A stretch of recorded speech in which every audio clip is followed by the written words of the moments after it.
Welcome to the Starfleet Leadership Academy, a Star Trek podcast told through the lens of leadership development. And now, here's your host, Jeff Akin. Hello, everyone. Thank you for joining me. If you didn't listen all the way to the very end of the last episode, you are currently expecting to hear about Discovery despite yourself. But as I started taking notes to prepare for that episode, I realized the random episode format of this podcast just isn't going to work for Discovery. If you haven't seen it, each season is an arc that tells a single story. To jump around would just be far too unnerving. So whenever the random episode generator comes up with a Discovery episode, I'll just take the next one in order. So let's get started with episode 3 of the first season. Context is for Kings. It's been 6 months since we last joined Michael Burnham. The Federation is at war with the Klingons, and it is not going well. Burnham, the prisoner, is on a transfer shuttle. The last episode, if you remember, ended with her being stripped of all rank and imprisoned for life. She and 3 other prisoners are headed to a dilithium mining job, and they're giving her a pretty hard time. The Mutineer, they call her. She and 8,000 others are dead because of you. Well, Michael actually corrects her to 8,186. To put that number into some context, 110 years later in the Battle of Wolf 359, the Borg were responsible for some 11,000 deaths. Losses of this level in 2256 would have been absolutely devastating. There's an issue with the shuttle. The pilot heads out into space to deal with it. We see the pilot spin out into space and hear that the tether has been disconnected. Yikes. Prisoners begin panicking, rightly so, when a bright light descends upon them, the tractor beam, and the USS Discovery is there to bring them in. We fade to the opening credits and get ready. This is one of the last chances we're going to have to even take a breath in this episode. It moves fast and packs a ton in. Commander Landry, the chief of security,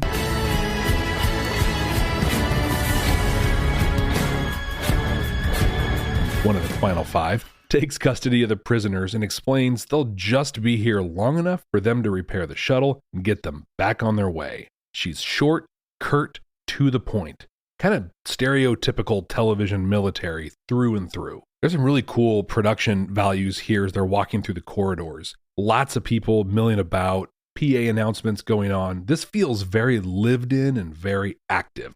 On their way through, we learn Discovery is a science vessel, but there is a ton of security around. They spot some unidentified badges on some of the crew. Really, what they're trying to show is that strange things are afoot at the Circle K. They're going to grab a bite to eat, I guess, and head into the mess hall. And Burnham runs into Kayla Detmer. She was a shipmate on the Shenzhou. Detmer now has some cybernetic implants, presumably as a result of injuries since they last saw each other. Detmer looks at her and moves on, ignoring her. So Burnham reluctantly sits down with the other prisoners, and they start right in on her. And bam! We've got our first Star Trek fight. Oh, but this is not the Star Trek fighting we've seen before. Burnham busts out some Susmana, Vulcan martial arts. This is pretty sweet.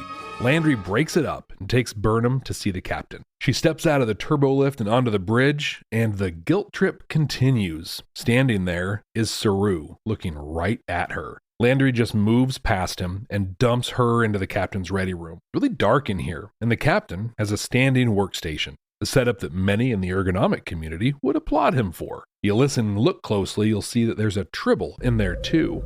Captain explains he keeps it dark in his room due to an injury from a recent battle. I like to think it makes me mysterious. He introduces himself as Captain Gabriel Lorca, and he starts talking her up, saying he's read her file, reviewed the court-martial transcripts, and he's a fan. Burnham starts connecting some dots, though, and guesses that her being there is not an accident. Lorca just deflects the question and proceeds to try and recruit her. He says it's going to take 3 days to get their shuttle back up and running, and he plans on utilizing her skills and talents during that time. But she refuses. She explains she just wants to serve her time, but he blows her off. I'd prefer to serve my time without getting involved. You think I care what your preferences are? I'm not a chauffeur. There's no free rides on my ship.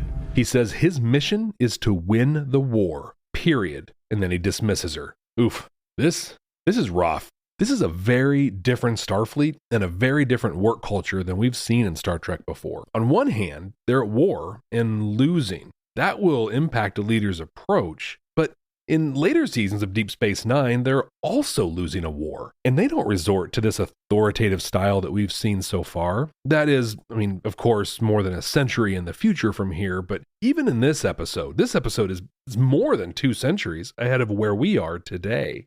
In an earlier episode of the Starfleet Leadership Academy, when we looked at Enterprise's strange new world, I talked about how often we hear that Starfleet is not a military organization. So far, though, at least on Discovery, this feels like it is absolutely a military organization, and an old school one at that.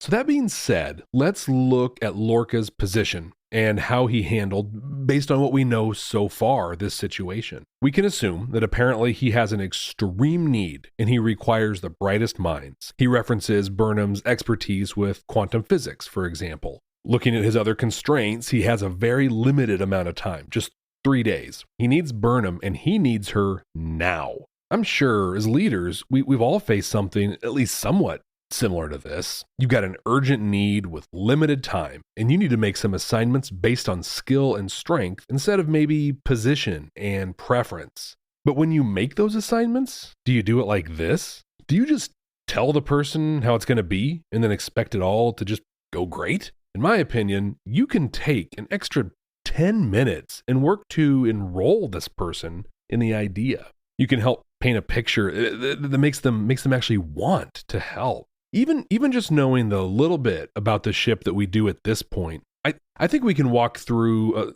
just a kind of a better way that this could have been handled. Look, Michael, we are facing a threat that is destroying our very way of life. We're experiencing hunger, poverty, and social unrest again, all things we believed we had resolved. You're an expert in quantum physics, and while you're only here for 3 days, you can contribute to this fight. You can help solve complex problems that could give us the upper hand that we desperately need. I don't know, something like that. And yeah, that was a terrible Lorca, like not even almost close. Small spoiler alert here. Lorca continues to want Burnham as an active member of his team, if not his crew, and he does a better job with this later on in the episode. In the meantime, Landry escorts Burnham to her quarters, which she'll be confined to when not working. There are 2 racks in the room, both clean and made up. She lies down on one and just starts to take a breath, when suddenly the door opens and Cadet Sylvia Tilly barges in.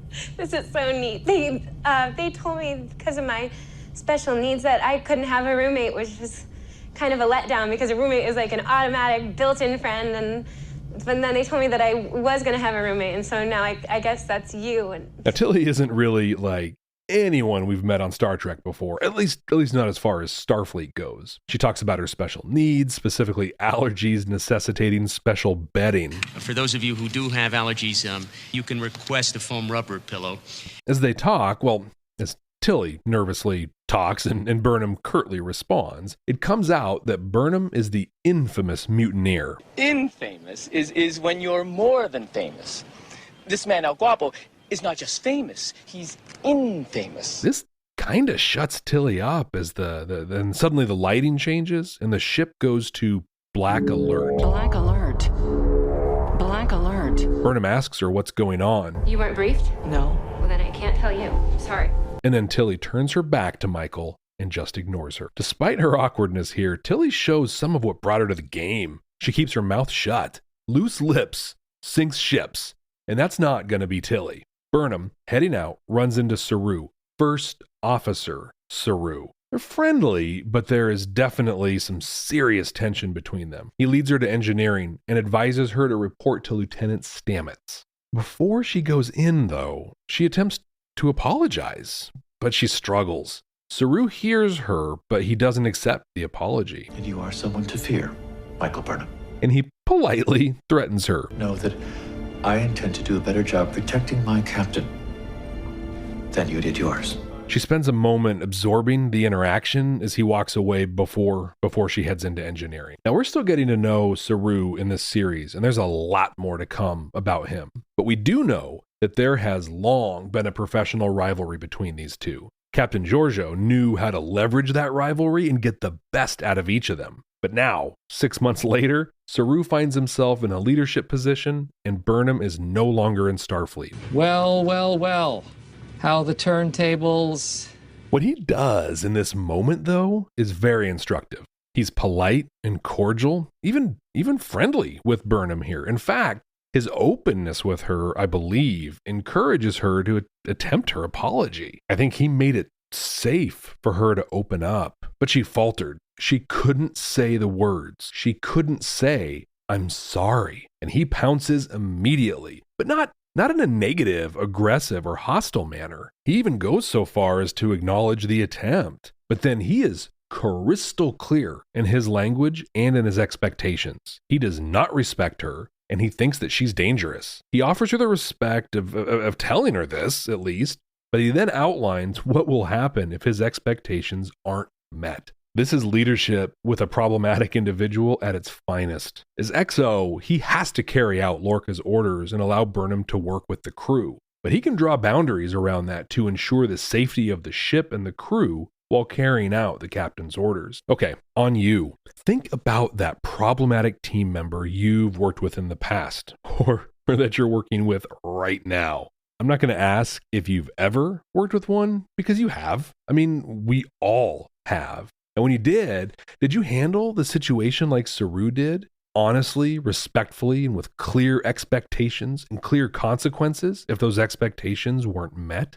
Or did you do what, at least in my experience, most managers and leaders do? Nothing. Just complain, maybe talk about the person behind their back, or passive aggressively change their assignments and projects? Either way, take a page from Saru here. Burnham heads into engineering. There's a group of people working at various stations. It's really quiet in here. The music is very ominous.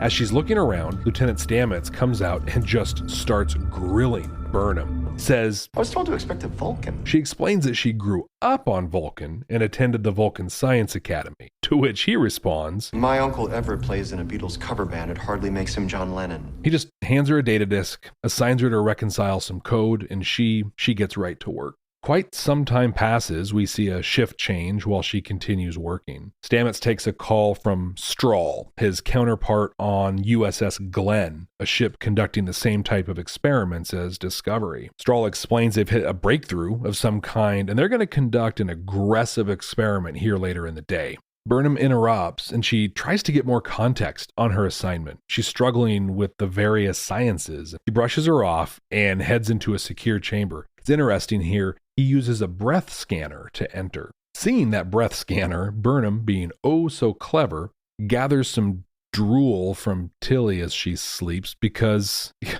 of course Tilly drools while she sleeps. But she uses that to mimic a breath into the scanner, and it gets her into the chamber. In there, she finds a lush forest full of different fungi. Lorca, in the meantime, gets a classified transmission. He comes out and announces there was an incident on the Glen and the entire crew was lost. They're going to investigate. He assigns both Landry and Stamets to head an away team, and Lorca insists that Burnham goes along. Stamets protests, but Lorca isn't hearing it. He's very impatient, very short, but he does pause to sympathize with Stamets, acknowledging that he lost a good friend in Strahl today.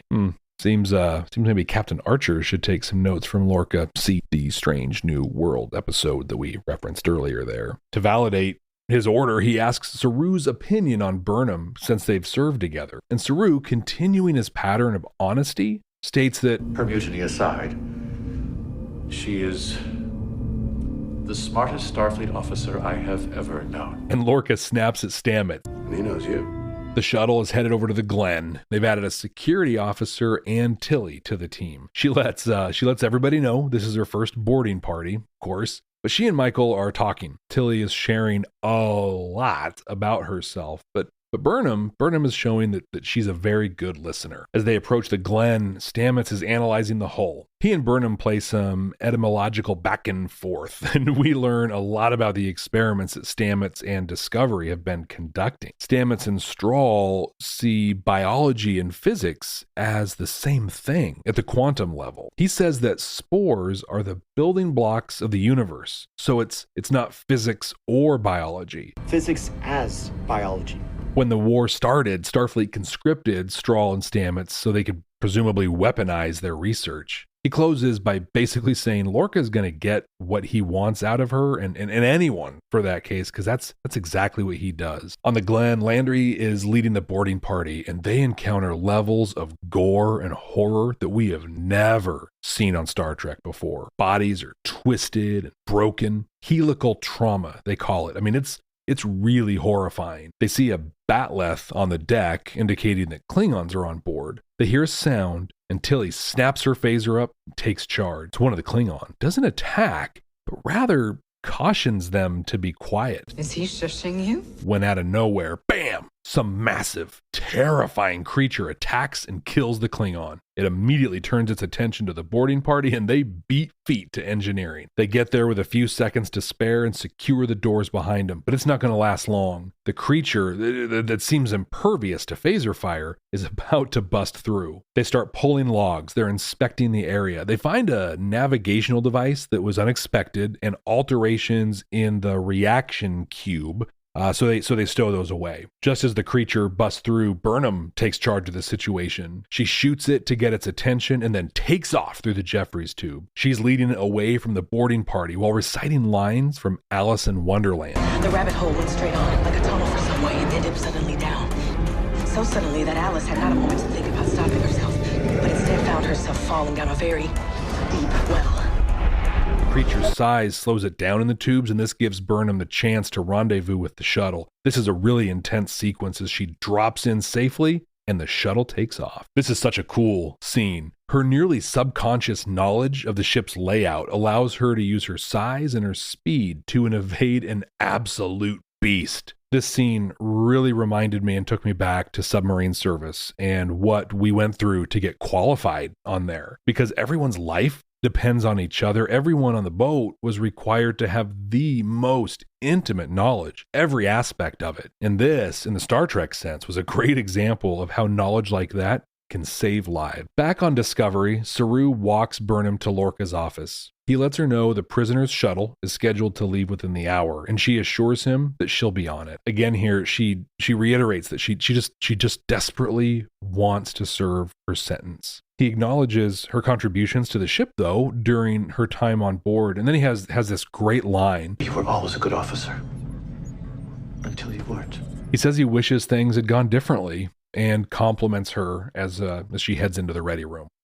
She steps in, and Lorca immediately invites Burnham to join Discovery as a member of the crew. He explains the war gives him the right to supersede the court-martial, but she refuses, and she suspects that things aren't quite what they seem. Same feeling and same thing she verbalized in their first encounter. He asks open-ended questions of her. He's trying to see how much she knows, I think. She believes that the experiments have been to develop a spore-based biological weapon. Lorca teases her a little bit and then orders a site-to-site transport down to engineering. They get down there, and he asks her to enter the reaction cube, which she, for some reason, does. He grabs a canister of spores, mycelial spores, and releases them into the cube. He explains that they're creating an organic propulsion system, not a weapon. The black alerts, those happen when they're using the spore drive. The belief is the ship can travel anywhere in the entire universe in an instant. Soon they'll begin to fold space. Far off in the control rooms of spice gas, traveling without moving. Lorca wants to use this for military purposes, to overwhelm the Klingons, but he also sees the exploratory possibility. He speaks with hope, with drive and passion. Blink, you're in the Lowry. Blink, moons of Andoria. Blink, you missed Romulus. All those planets, all those places, all those species, seen and yet to be seen.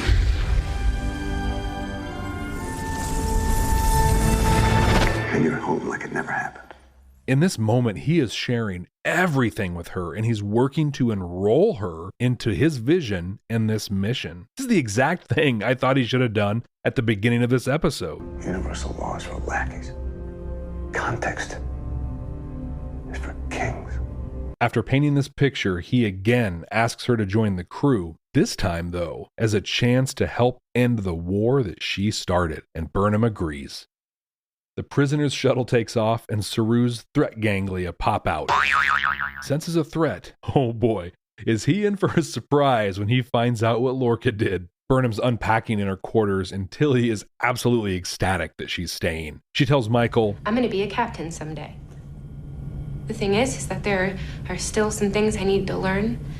And I know that you were one of the most highly regarded first officers in Starfleet, and I have read everything there is on Georgia. In hopes that Burnham can help her learn the things that she needs to know to do that. Discovery destroys the Glen, can't leave any evidence behind, and we join Landry and Lorca in a macabre laboratory of some kind. There's what looks like a Gorn skeleton, various weapons, dissected creatures all over the place. He looks into a large, dark room in the lab with a force field over the entrance. Suddenly, the creature from the Glen charges it and is stopped by the field. Lorca retrieved that monster from the Glen, and he's saving it. Man, this was a great episode. Action-packed, tons of world building, and a feel to Star Trek we haven't experienced before.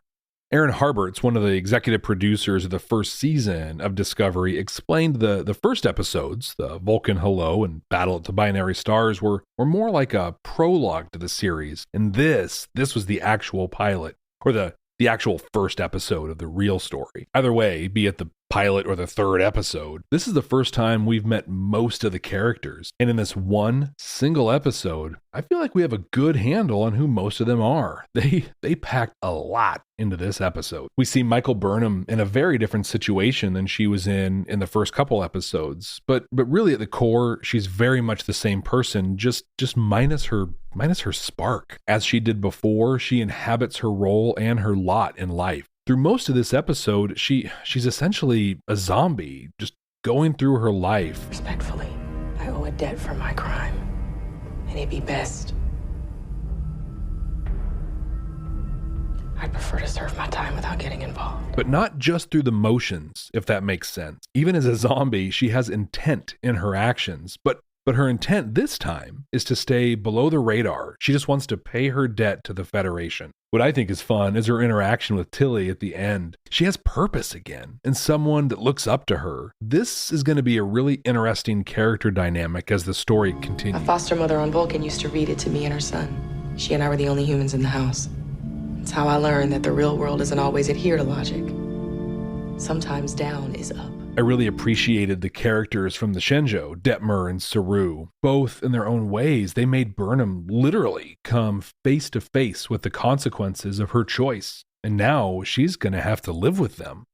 Lorca is, by far, the most unique captain we've encountered so far. I'll talk more about him in the command code section, but I was immediately drawn to his character. Who is he? What's his motivation? Is he a warmonger, or is he really an explorer at heart? There's a lot for us to learn about him. As much of the first 2 episodes of Discovery served to differentiate it from classic Trek, I think this episode did even more. We saw a militaristic side to the Federation that we really haven't seen before. The phasers shoot blasts instead of beams, and I'm honestly not really sure how I feel about that. And a wild new technology that has the potential to change everything about this franchise. This is a great episode that sets the tone for this season really well. If you've watched this before, there's a pretty massive twist in just a few episodes.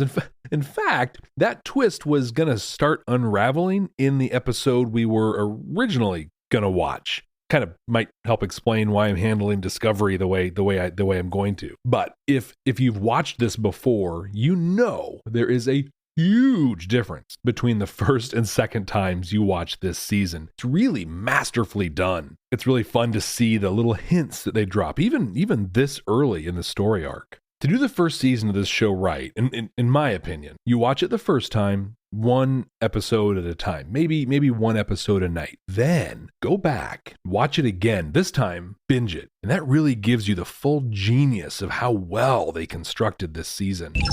Command codes verified. Oh, where to start? Let's see. We had some real promising lessons from Saru. We talked about this a little bit already. Then there's Lorca. Whew, what a complicated approach this guy takes. Well, let's talk about Saru first. So far, through the Starfleet Leadership Academy, I'd say Spock has given us the strongest example of a first officer. So far, when you look at the qualities that make Spock stand out, right, offering an alternative opinion to the captain, restating and reinforcing orders and regulations, and then ultimately supporting the captain's direction and order, Saru demonstrated all of these in this episode. I think he made it clear he doesn't agree with Lorca's methods, but he understands his job to be sure that they're carried out. On top of that, his soft skills are enviable. He is direct in his communication, but not aggressive. He's able to call an individual out, in this case, Burnham, but not in a threatening or accusatory manner. I really appreciate his dry, direct honesty. Now, I don't know if you have ever been on uncertain ground with your boss before. I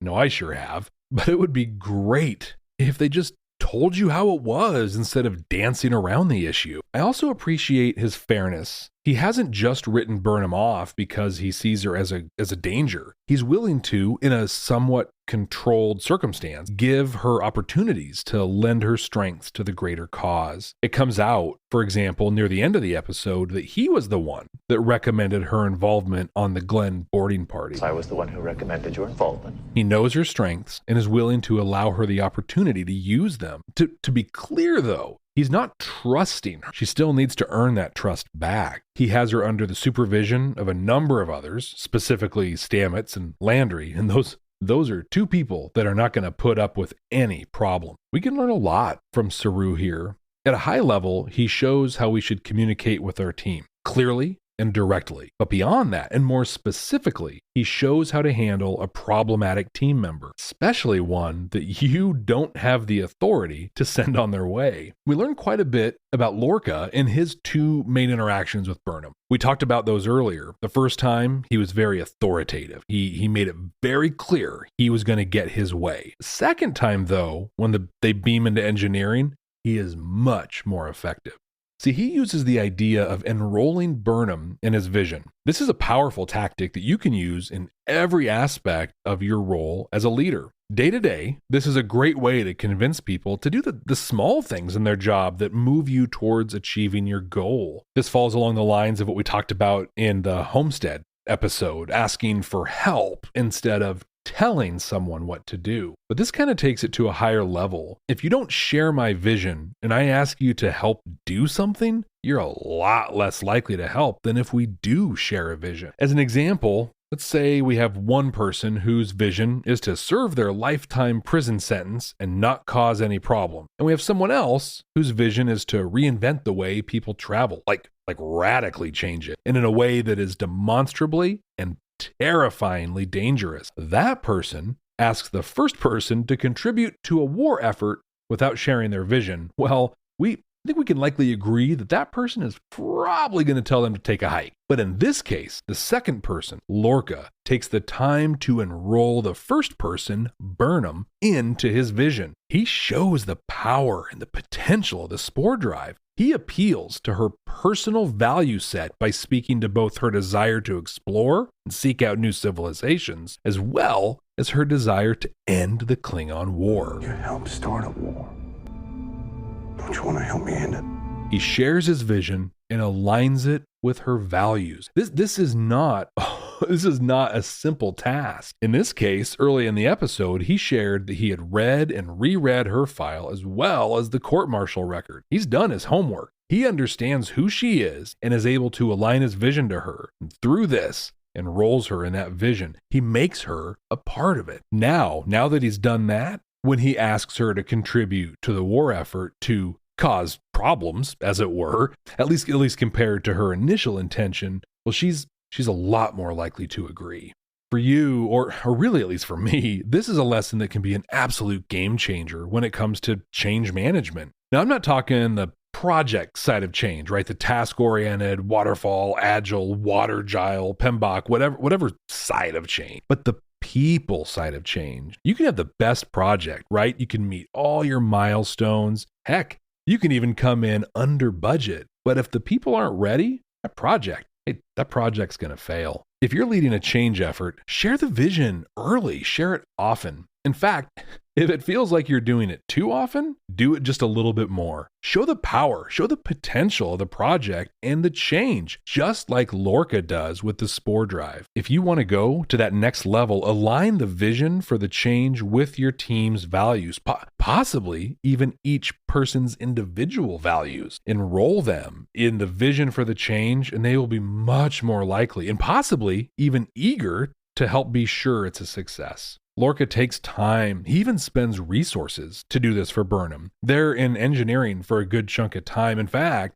takes up almost the entire last act of the episode. He spends that time because he knows he's introducing wild and almost really inconceivable concepts to her. Now, in our world, generally, we aren't creating propulsion systems based on mycelial spores, but the change from Skype to Teams, for example, or Office 2016 to Office 365 can be just as wild and inconceivable to your teams. I can remember when the organization I was working for upgraded to Office 2007, going back a little ways. There's one group that was almost violently insistent that they still needed to use Office 97 because of some reason that was ridiculous to a reasonable person. But it was the most important thing in the world to the people impacted by the change. Enrolling someone or a team into your vision takes time, a lot more than part of an act of a TV show, but it is well worth it. Beyond that, he expended resources, right? He grabbed a cylinder of the spores used for the drive to demonstrate their ability. Now, these aren't necessarily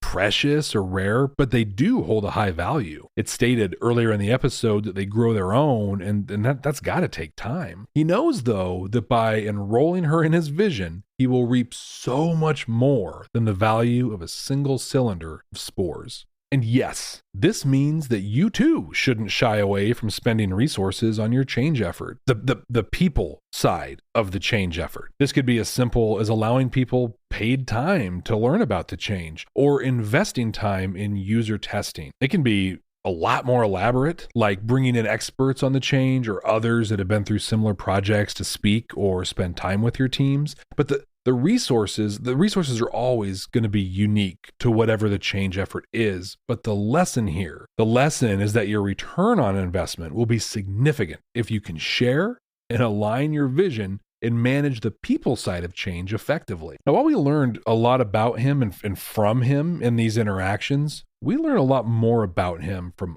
others. Saru and Stamets especially, seem to have very little love for Lorca. In fact, I'd say Stamets has very little respect for him. I think Saru will always respect the rank and the uniform to a point that Lorca will be a shining light for him at some level until he's not, right? But in the meantime, Saru's going to fall in line.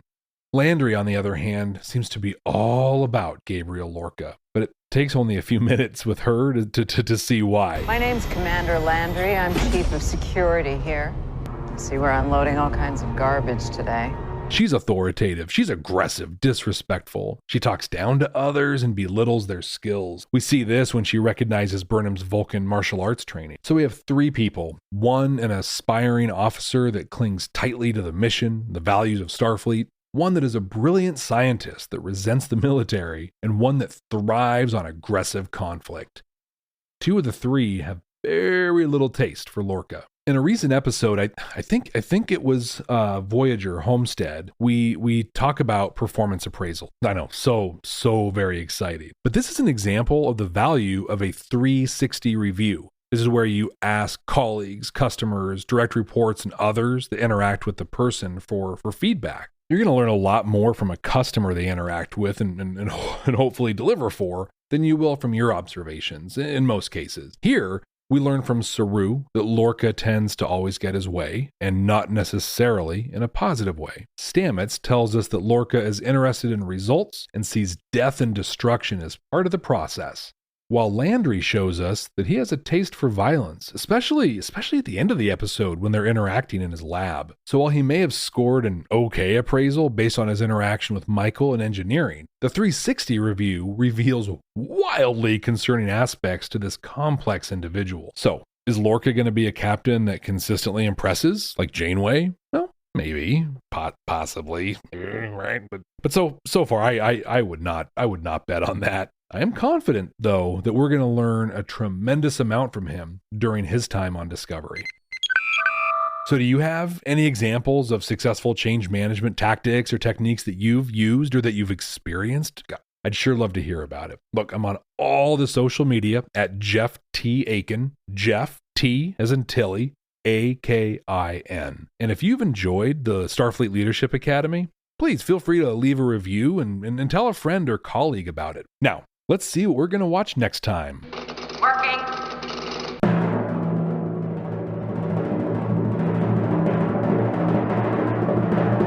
Season 2 of Enterprise, 6th episode, Marauders. Maybe Archer will get some redemption from us in this one. We'll see. Next time on the Starfleet Leadership Academy. Until then, ex Astris Scientia.